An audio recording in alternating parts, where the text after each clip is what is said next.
I guarantee you that you don't know your 30th message to Claude costs 46 times more than your first. Not because Anthropic is charging you more.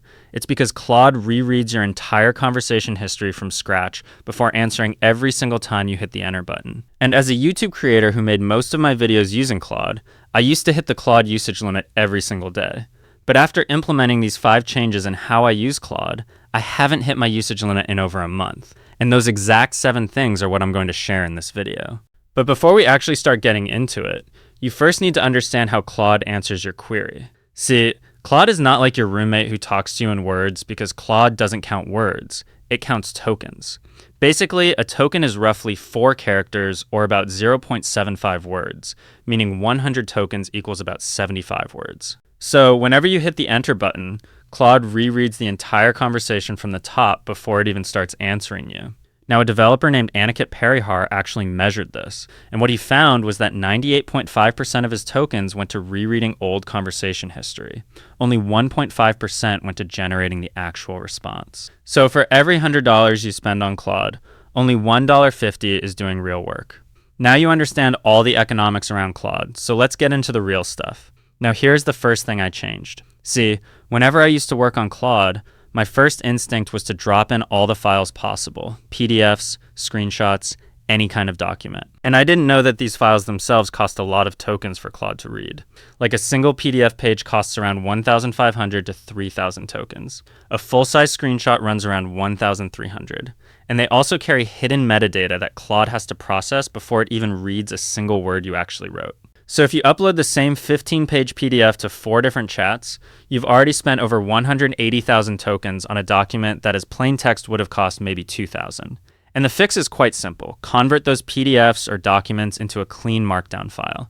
Just type doc.new in your browser bar, a blank Google Doc opens instantly, paste in the text, download it as DemD, and upload that instead. 3,000 tokens becomes 200. Same information, a fraction of the cost. And if you're using screenshots, just crop it to only the part that actually matters. A tight crop drops from 1,300 tokens down to under 100. 2 seconds of cropping, and it pays you back every single time. Now number 2. Now that we're done with what Claude reads before it works, think about what it does after, and to be specific, what kind of output you're asking for. See, file creation like spreadsheets, Word docs, presentations cost significantly more than a regular chat message. And Anthropic confirmed this themselves in their usage limit docs. So whenever you open Cowork and say, create me a financial model, you're paying premium rates to figure out what you even want in real time. Because Claude had to come up with everything as you didn't define anything prior. So the fix is simple. Do the thinking in chat first. Plan the structure, agree on the sections, lock in the assumptions. And you may ask why, and the answer is simple. Chat is cheap. So once you're done with that, just take your finished plan to Cowork and say, build this exact thing. So now it's your choice, thinking in chat, building in Cowork. Same result, but an entirely different cost. Now number 3. So we fixed what Claude reads and what Claude builds, but there's still a third place where most people silently bleed tokens and never realize it. And that's the prompt itself. A 500-word prompt costs 500 tokens every single time Claude rereads the conversation, which is every turn, remember. So if you're writing these long, detailed prompts thinking it helps Claude, you're actually making the problem worse with every message. And the fix is counterintuitive. Instead of writing more, write less. Use this exact structure. I want to X to achieve Y. Ask me questions before you start. Claude will then surface multiple choice questions and you just click the options. And clicking costs almost nothing. What costs a lot is when you type walls of instruction, Claude guesses wrong anyway on some detail, and then you spend 3 more messages correcting it. That correction chain is where people really drain their limit fast. Now number 4. And speaking of corrections, this is the one that shocked me the most when I actually did the math on it. So whenever Claude gets something slightly wrong, most people's instinct is to just send another message. No, I meant this. Actually change that to X. And what they don't realize is every single one of those correction messages gets added to the conversation history. And Claude rereads all of it on the very next turn. So here's what you do instead. In Claude Chat, hover over any of your previous messages and you'll see an edit button. Click that, fix your original prompt, hit save, and Claude regenerates from that point. The wrong exchange gets replaced, not stacked on top of everything else. So 5 messages of back and forth becomes 1 clean message. And it's not just fewer tokens. The result is usually better too, because Claude is now working from a cleaner, clearer brief instead of a pile of corrections it had to piece together. Now number 5. And the last one ties everything together, because even if you fix your files, plan your builds, tighten your prompts, and edit instead of correct, there's still one habit that multiplies all of that waste if you don't deal with it. See, every separate message you send means Claude reloads the full conversation from the top before answering. So 3 separate messages means 3 full reloads of everything. And most people don't even think about this. They ask one thing, wait, ask another, wait, ask another. So instead of sending summarize this article, send list the main points, send suggest a headline, send just write it once, summarize this article, list the main points, and suggest a headline.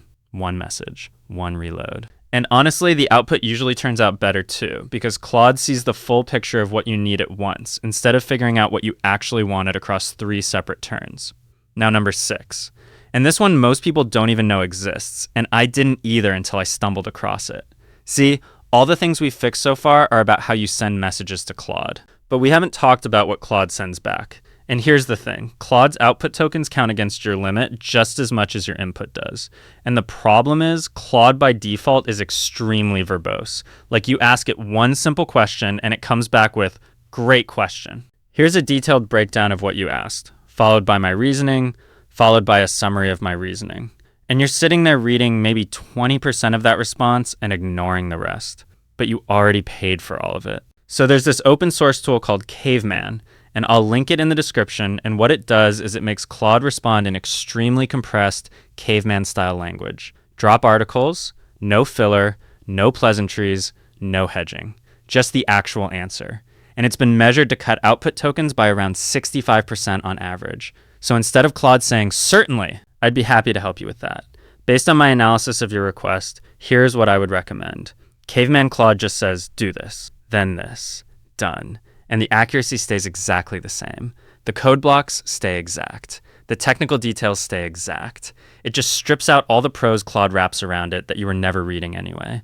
Now, number 7. And this last one is about timing. And I know that sounds weird, but hear me out because this one surprised me too. Claude doesn't reset your usage limit at midnight.